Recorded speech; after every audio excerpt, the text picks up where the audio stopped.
Bonjour, bienvenue à toutes et à tous. Voici le premier rendez-vous des experts de Bourgogne-Franche-Comté. Je suis en compagnie de Georges Verroux, Brice Vincendo et Didier Simoncini. Alors, bonjour messieurs. Bonjour. On va parler donc de la réforme de la SNCF. Quelle est votre implication dans la grève, vos motivations? Commençons par vous, Georges Verroux. Oui. Oui, moi je suis responsable départemental du Parti communiste. Comme tout parti politique, nous avons un projet de société. Ce projet de société, il est basé sur la solidarité, l'égalité, l'humanité. L'égalité, c'est entre les hommes, bien sûr, et les femmes, mais c'est également entre les territoires.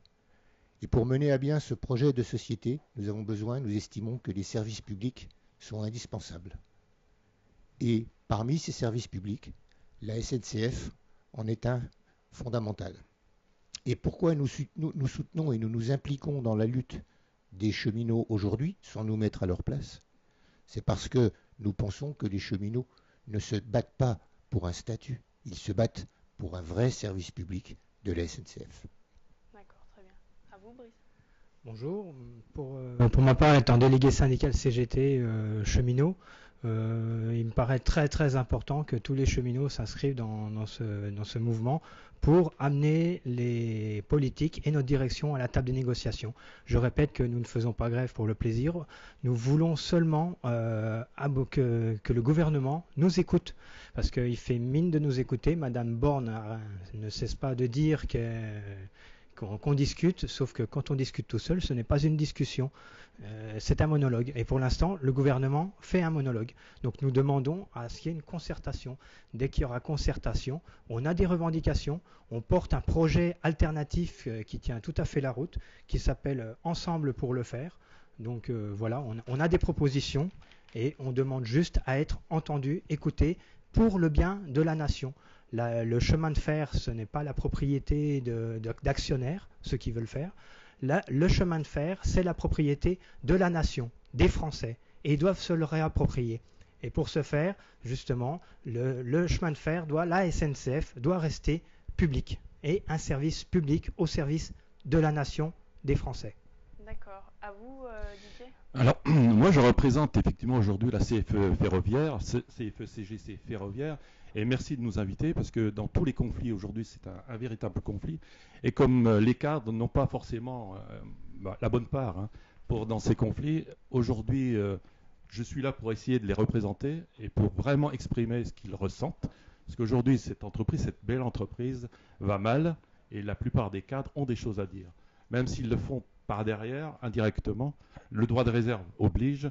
Aujourd'hui, je vais essayer simplement, parce qu'ils sont dans le conflit, il faut le savoir, essayer de revendiquer et essayer d'exprimer le ressentiment de ces cadres, de cette belle entreprise. Ok. Et est-ce que dans ce nouveau projet, est-ce qu'il y a des propositions qui vous satisfassent quand même? À vous, oui? Il n'y a rien de bon dans ce projet, tout est à jeter. D'accord. Pourquoi? Et quelles que soient les miettes qu'a pu abandonner le gouvernement sous la pression des salariés et de l'opinion, le projet est globalement mauvais, il est à rejeter. Il faut reconstruire une grande entreprise publique comme l'a été la SNCF. D'accord. Oui.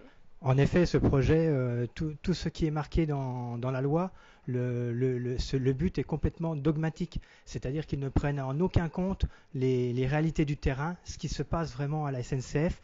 Tout est purement dogmatique, c'est-à-dire qu'ils veulent libéraliser à tout prix le système ferroviaire, casser le statut des cheminots, et donc à terme c'est privatisé. Ils ont beau nous expliquer que ce n'est pas vrai, on voit bien que tout le projet de loi n'est qu'un tissu de mensonges.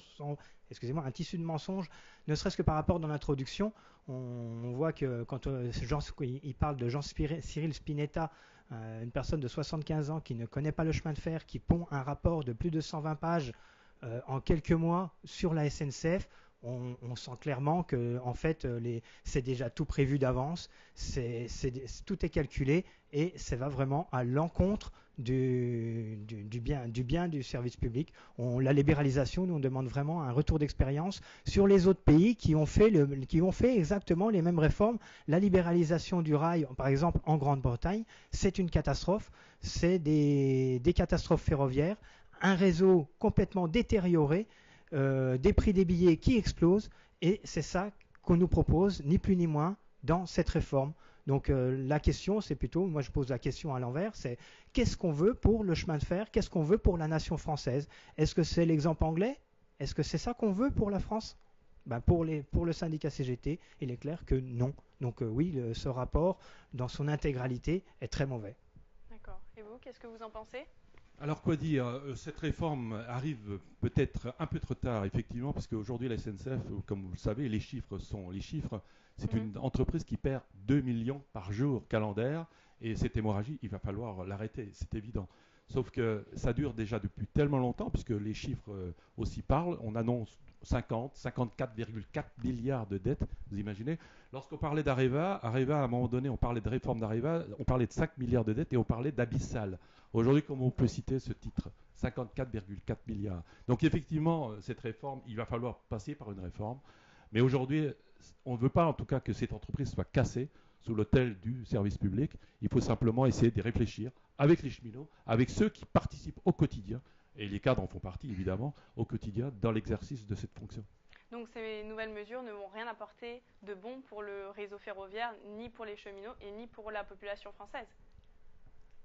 Alors, si on veut, je vais essayer de rappeler. Oui, alors il y a une demande, effectivement, de la population française. Ce que veulent les usagers? Ils veulent des trains qui partent le matin pour les servir, pour les desservir, qui partent à l'heure et arrivent à l'heure, avec un certain confort, une certaine propreté. Et tout ça, depuis un certain temps, on en parle. C'est ça que veulent les usagers. Ils ne veulent pas sacrifier le service public. Si la SNCF avait été à la hauteur depuis un certain temps, aujourd'hui, on ne parlerait pas. Simplement, il faut maintenant voir ça autrement, peut-être. Oui. Un économiste américain, Noam Chomsky, écrivait même, lorsque vous voulez casser un service public, commencez par lui couper son financement, commencez par ne plus recruter ou du personnel pas qualifié. Le service va se dégrader et lorsque vous le supprimez, les usagers, la population ne protestera pas. C'est un peu ce qu'on a fait avec la SNCF, mais avec d'autres services publics. D'accord. Okay. Tout à fait. En 2014, on a déjà eu une réforme où le gouvernement et la direction nous a vendu cette réforme de 2014 comme étant la solution, que la dette serait épongée, que tout irait mieux. Nous, déjà à l'époque, on a dit que ce n'était pas vrai, que la réforme qui avait été mise en place ne résoudrait rien. Force est de constater que nous avions raison. Certes, il faut faire des réformes. Certes, il faut réformer le système ferroviaire, principalement dans le financement.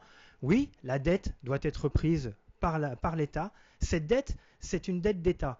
Cette dette vient de la construction des chemins de fer, des lignes nouvelles, principalement. Or, qui subventionne de par sa propre entreprise la construction, l'infrastructure? Est-ce que les routiers payent la construction des autoroutes? Non, c'est bien l'État qui paye la construction des autoroutes et c'est bien les routiers. Et certes, il y a un péage. Nous aussi, sur nos lignes de chemin de fer, on paye un péage, mais c'est la double peine. On paye un péage et en plus, on a la dette qui vient de la construction des chemins de fer. Donc oui, des solutions, il y en a, mais pas celles qui sont proposées. Et qu'est-ce que ça va apporter pour les cheminots également? Quelle va être leur place dans cette nouvelle réforme? Permettez que je réponde là. Pour les cheminots, justement, là, ce qui se passe, c'est très grave. Le statut, contrairement à ce qui est dit, c'est pas du tout un coût. D'ailleurs, il y a de plus en plus d'études. Il y a un journal indépendant qui a fait une étude là-dessus. Il y a aussi le journal de Saône-et-Loire qui a fait une étude là-dessus et qui dit que en supprimant le statut, ça va revenir plus cher à la SNCF, car en effet, tout le monde nous traite de nantis. On n'a pas tant de droits que ça. Certes, on a le train gratuit, mais à part ça, on n'a pas grand-chose. On a beaucoup de devoirs aussi. Les trains, je ne sais pas si vous avez remarqué, mais les trains ils circulent la nuit. Les travaux de voies ferrées dans mon service se font principalement la nuit. C'est un service 24 heures sur 24, 7 jours sur 7. Et donc, forcément, il y a des droits, mais il y a aussi des devoirs. Par exemple, en cas d'incident, moi, il se peut que je sois amené à être 24 heures sur les voies pour ramener le service à la normale. Donc, voilà, le statut est le garant, on oublie de le dire, le statut est le garant de la sécurité aussi à la SNCF. Par exemple, un truc tout bête qu'on oublie, quand le fait de ne pas pouvoir être licencié, bien qu'il y a beaucoup de personnes qui sont licenciées de la SNCF pour faute grave, ça arrive, c'est quand même un garant de la sécurité. Dans mon métier, par exemple, moi, si un jour on me dit tu prends un rail qui est pas bon, mon chef me dit ça coûte trop cher, on va prendre un rail qui vient de je ne sais où, mais de qualité médiocre, je suis en capacité de lui dire non, je prends le rail SNCF dont on a l'habitude de prendre et je ne vais pas risquer de me faire licencier. Je prends souvent pour exemple les prothèses mammaires PIP. Ceux qui ont mis du gel toxique, les premiers ont dit quelque chose, ils se sont peut-être fait virer. Nous, justement, on a cette sécurité qui nous permet de maintenir la sécurité. Je vous dis, c'est des droits et des devoirs, le statut. D'accord. Quelqu'un veut rebondir ? Oui, moi je pense que l'intérêt des usagers, du pays et des cheminots, de l'ensemble des employés, est le même. Les usagers ont intérêt à avoir des trains conduits par du personnel qualifié, entretenus par du personnel qualifié. On sait pertinemment maintenant que la SNCF sous-traite beaucoup la maintenance du réseau. C'est fait par des entreprises privées qui bien souvent embauchent des intérimaires, des gens pas qualifiés pour travailler sur le rail. Et j'ai entendu parler de beaucoup de problèmes. Nous, dans notre projet de société que j'évoquais tout à l'heure, nous voulons assurer la sécurité, formation, emploi.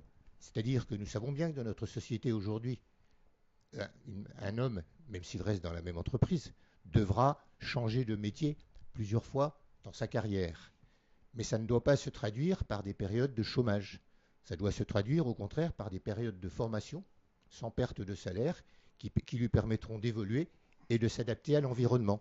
Eh bien, dans les entreprises, c'est ce que nous appelons la sécurité emploi-formation. Dans les services publics, ça doit être le statut. D'accord. Alors si on peut dire aussi le statut, lorsqu'on prend par exemple un attaché cadre, c'est 2 ans et demi de formation, 2 ans et demi.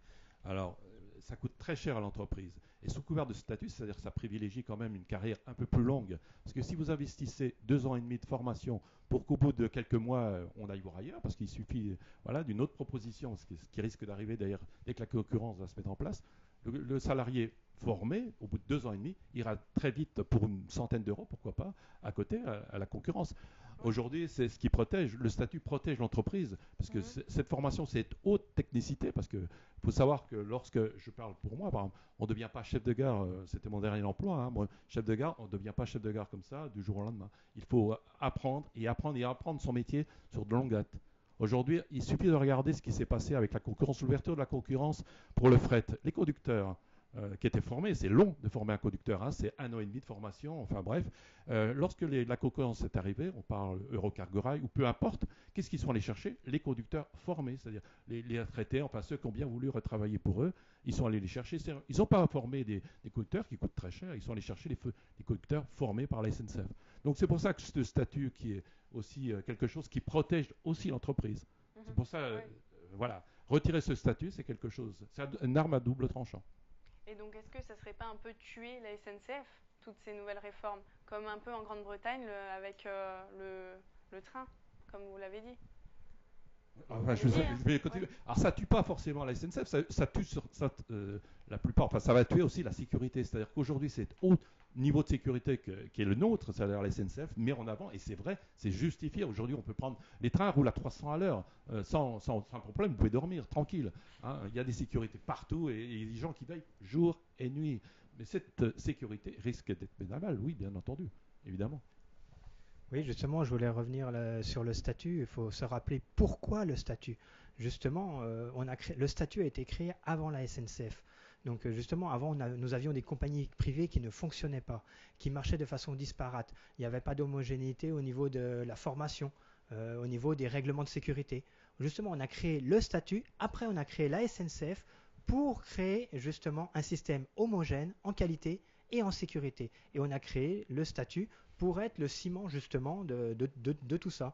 Donc voilà, la SNCF entreprise intégrée et le statut sont une obligation pour avoir un système ferroviaire fiable. D'ailleurs, justement, nous, on ne comprend pas la réforme dans le sens où elle est mise. Vous prenez un bon exemple, l'Angleterre, la libéralisation du chemin de fer en Angleterre, c'est catastrophique. Donc, nous, on demande au contraire, déjà en 2014, on a séparé l'entreprise en 3 entreprises distinctes. Ça ne fonctionne pas. Justement, ça crée des dysfonctionnements. Les services ne se parlent plus comme quand ils étaient dans une entreprise intégrée. Donc nous, c'est le contraire. Pour la qualité et pour la sécurité, on demande une SNCF intégrée. Et justement, contrairement à ce qui se dit, la SNCF, c'est un des meilleurs, si ce n'est le meilleur système ferroviaire mondial. En termes de qualité et de sécurité, c'est ce qui se fait de mieux. Alors, pourquoi veut-on changer? Certes, il y a des problèmes de financement. Certes, parlons-en. Mettons-nous autour de la table avec le gouvernement. Parlons-en. Mais par contre, en ce qui concerne la réforme et le statut, on ne comprend pas. Et donc on se dirige quand même vers la même voie que la Grande-Bretagne avec cette nouvelle réforme. Ah oui, mais complètement. Ils essayent de nous faire croire, là comme en ce moment, dans les médias, Elisabeth Borne est en train d'essayer de dire ça restera, ça va être une société anonyme par actionnariat, mais là, les actions seront détenues à 100% par l'État. Mais c'est ça qui est triste, c'est qu'on sait qu'ils mentent. On le dit ouvertement, ils mentent. Parce que pourquoi créer une SA si c'est pour autre chose que de filialiser et privatiser? Et d'ailleurs, ils viennent de le démontrer. Ils viennent de filialiser un pan entier de la SNCF là, en ce moment, par ordonnance. Le fret. Le fret vient d'être filialisé. Et on sait très bien, il y a des partis politiques qui ont posé des amendements justement pour que dans cette future loi, les actions soient gardées, qu'il y ait une assurance que les actions soient gardées par l'État, ce qu'on appelle l'incessibilité justement de cet actionnariat. Ces amendements ont été retoqués. Donc c'est bien la preuve qu'ils ont l'intention de privatiser à terme. On peut prendre l'exemple d'autres entreprises publiques qui ont été transformées en sociétés anonymes, La Poste, EDF, GDF. C'était bien. Dans un premier temps, l'État était actionnaire à 100%, puis majoritaire, et puis maintenant, il se retrouve minoritaire, et c'est devenu des entreprises comme les autres. Et est-ce qu'on peut dire que le service de la Poste, le service de l'électricité, le service du téléphone, est-ce qu'on peut dire que ça se soit amélioré? C'est pas vraiment le cas. Je voudrais citer l'exemple de France Télécom, qui s'appelle maintenant Orange. France Télécom a été privatisée au début des années 90, je crois. Et on a ouvert la concurrence sur le secteur. Je vous rappelle que 6 ou 7 ans après, France Télécom, qui était devenue Orange, s'est fait condamner avec les 2 autres opérateurs pour entente illicite sur les prix, pour ne pas que les prix baissent. Et des exemples comme ça, il y en a plusieurs. Il y en a même d'autres dans le secteur de l'eau et de l'assainissement, à Paris notamment, où il y a eu récemment un scandale où les entreprises se sont entendues sur un marché.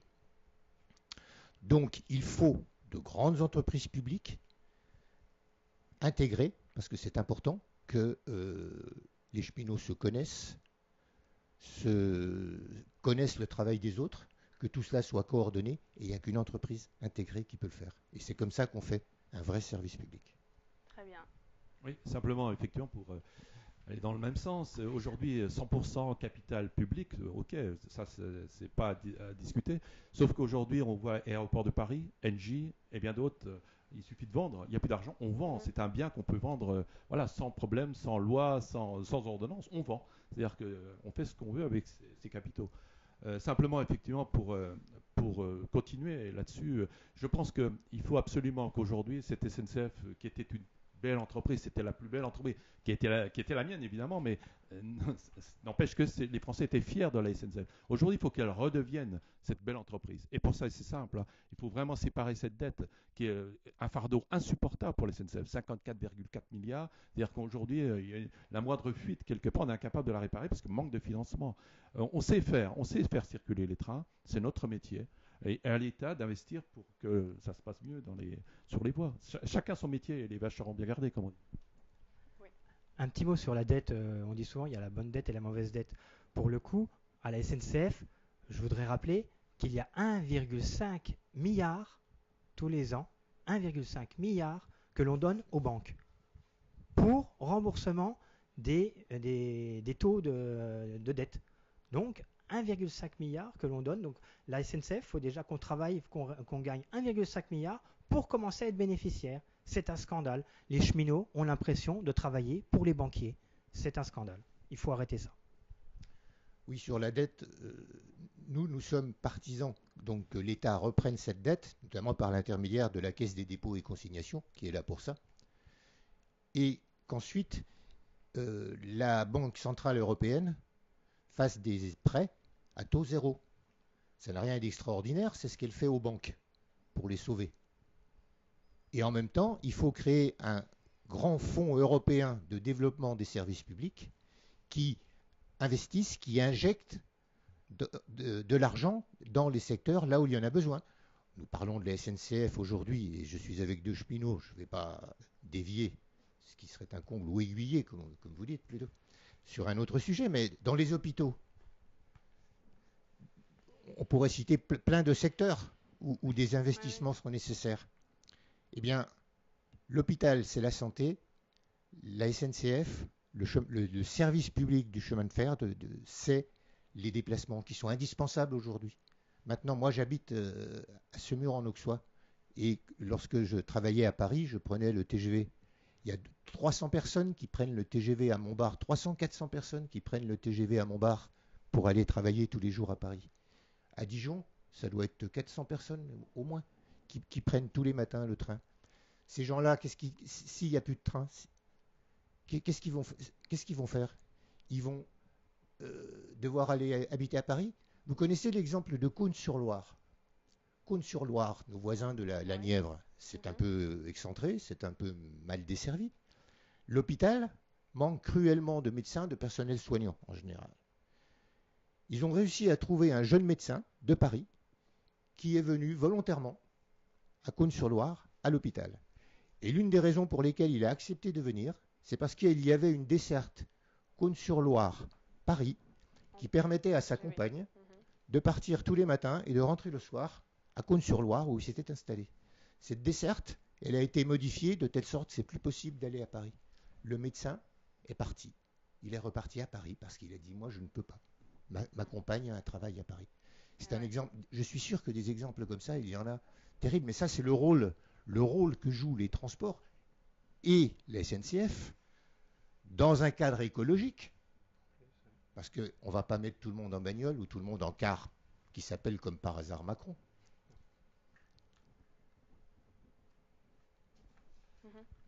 Quelqu'un pour finir, pour réagir? Pour finir, tout simplement, effectivement, aujourd'hui, alors, pire en sort, l'avenir, effectivement, c'est la grande vitesse, certainement. Les TGV, maintenant, la ligne sont là, elles existent, les TGV continueront à circuler. Qu'ils s'appellent SNCF ou enfin, peu importe, Transdev, puisqu'on parle de Transdev entre parenthèses, voilà, ils continueront à circuler. Mais la pire des choses, c'est les TER. Aujourd'hui, les TER qui sont le quotidien des Français, parce qu'on parle principalement, on voit dans les informations nationales, que les Parisiens. Mais il n'y a pas que les Parisiens, hein, il n'y a pas que les Transiliens qui font des navettes. Vous avez en permanence, dans notre belle région, Bourgogne-Franche-Comté, hein, vous avez des gens qui vont de Dijon à Besançon et l'inverse, qui vont de Besançon à Dijon sans arrêt. C'est-à-dire qu'aujourd'hui, qui va assurer ces transports? Qui? La région, vous le savez très bien, dépense un tiers de son budget sur le transport ferroviaire. Elle ne peut plus faire un centime de plus. C'est-à-dire aujourd'hui, 1 euro de plus, elle ne peut plus. Donc qu'est-ce qui va arriver? Aujourd'hui, derrière, si la SNCF, entreprise intégrée se retire et laisse aux régions le choix de transport, il n'y aura plus d'avenir. Il y aura plus ça va être terrible. Aujourd'hui, ça va être... Encore une fois, là, le gouvernement ment et hontément aux Français.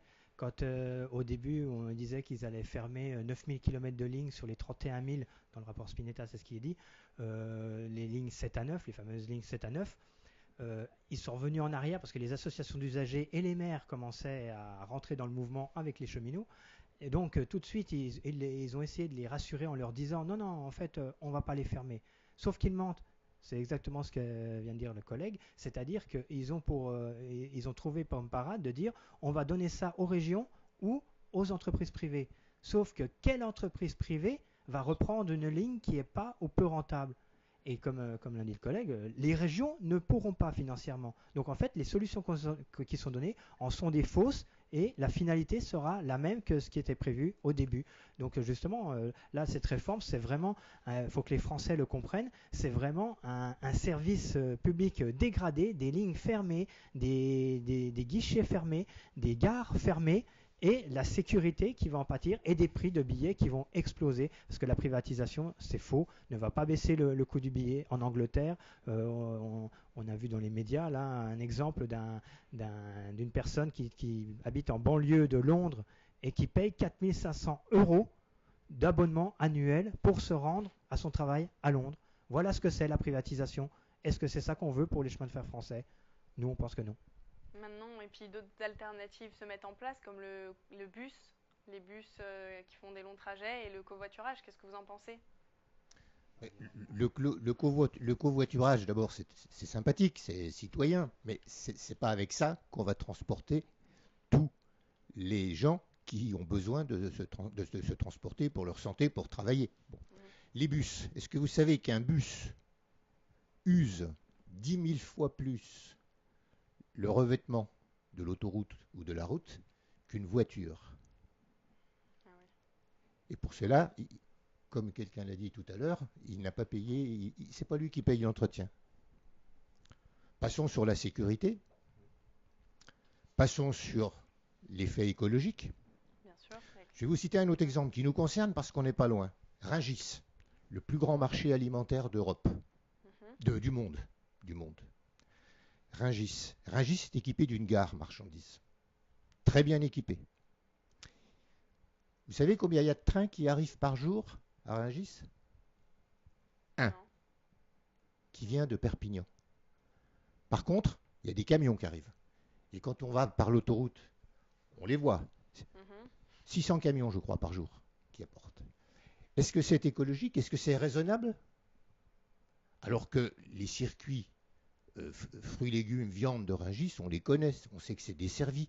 Et puis, moi, je ne suis pas contre les bus ou le covoiturage, mais je suis pour le covoiturage pour aller à la gare. Oui. Je suis pour les combinaisons rail-route. Il y a un très beau terminal, mais ça, vous en parleriez tous les deux mieux que moi, mais il y a un très beau terminal qui permet ça à Périgny. Il est complètement sous-employé et il a même failli fermer, il a même fermé plusieurs fois. Ça, voilà. Quand on crée une ligne de bus, on a deux solutions. Soit on la fait parallèle à la ligne de chemin de fer, et là c'est de la concurrence inutile. Soit on fait de la complémentarité et on met des bus qui vont partout, dans toutes les campagnes, dans le moindre coin reculé, et qui amènent à la gare. Ça, c'est une politique d'aménagement du territoire, une politique au service du public, une politique de service public.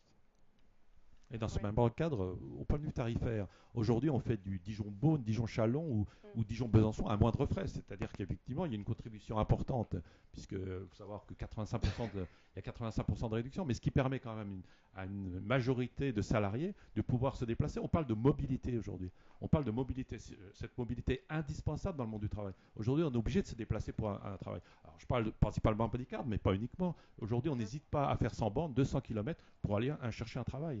Aujourd'hui, si on vous demande 100 €, ça va très bien. Mais si on vous en demande 200 ou 300, la mobilité, elle va se réduire. C'est-à-dire que vous n'allez plus accepter d'aller chercher un emploi à Besançon ou à Châlons parce que les frais occasionnaient. Donc c'est vrai que le covoiturage, ça peut être un exemple de complémentarité, c'est-à-dire qu'effectivement, pourquoi pas, sur certaines destinations, le covoiturage peut très bien s'adapter. Aujourd'hui, on a besoin de développer ce TER, besoin pour des mesures tout simplement. On veut que la reprise du travail se fasse. Le job, il y a du job partout, très bien. Il faut associer ça avec de la mobilité. Si chacun prend sa voiture personnelle, vous le savez très bien, il suffit de prendre la rocade sur Dijon, puisque nous sommes quand même des Dijonnais. Prendre la rocade, si vous allez le matin entre 8 et 8h30, c'est saturé. Donc essayez d'imaginer le reste. Nous, on a besoin justement de développer ça. Le TER, c'était quelque chose, un outil indispensable. Bien sûr. Très bien. Vous voulez conclure? Oui, juste un petit mot pour dire, voilà, le gouvernement fait une réforme et dans laquelle il marque, c'est le statut des cheminots qui stigmatise, complètement un mauvais effet. Le statut de l'entreprise, qui est derrière, on voit très bien que c'est pour la privatiser. Et par contre, nous, ce qu'on demande justement, en 8 points, on a fait demander à ce que la direction de l'entreprise et le gouvernement se mettent autour de la table avec nous pour 8 points. La dette, la relance du transport marchandises, l'organisation de la production, l'ouverture à la concurrence, les droits sociaux des cheminots, les garanties sociales. Donc les sujets, c'est comme par hasard, tous les sujets dont on a parlé là depuis 1 heure. Les vrais sujets. Et l'entreprise et le gouvernement campent sur ces positions. C'est ce que je voudrais essayer de faire comprendre justement aux Français, aux usagers, c'est que la grève, moi non plus, j'ai pas envie de faire grève. Donc la grève, elle s'arrêtera dès que le gouvernement viendra à la table des négociations et s'attaquera aux vrais problèmes du ferroviaire en France et fera vraiment une politique du ferroviaire et non une politique business, c'est-à-dire faire de la rentabilité sur le dos des cheminots en fermant des gares, en fermant des lignes, c'est-à-dire ils le disent souvent, gagnant-gagnant. Là, c'est perdant-perdant. C'est tout le monde y perd. Les usagers, les cheminots. Très bien. Merci, messieurs, en tout cas. Et on se retrouve très vite pour un nouvel épisode sur la réforme de la SNCF. Merci.